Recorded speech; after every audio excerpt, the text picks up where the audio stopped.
Hola, quiero leer de este libro Orar los nombres de Dios. Hoy quiero leer el nombre justo.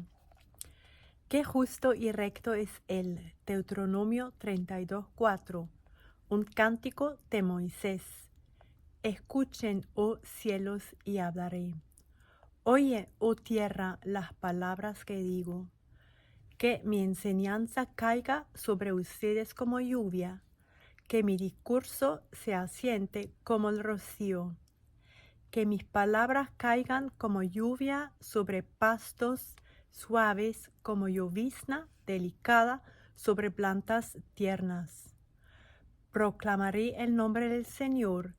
Qué glorioso es nuestro Dios. Él es la roca, sus obras son perfectas. Todo lo que hace es justo e imparcial. Él es Dios fiel, nunca actúa mal. Qué justo y recto es Él. Deuteronomio 32, 1 hasta 4.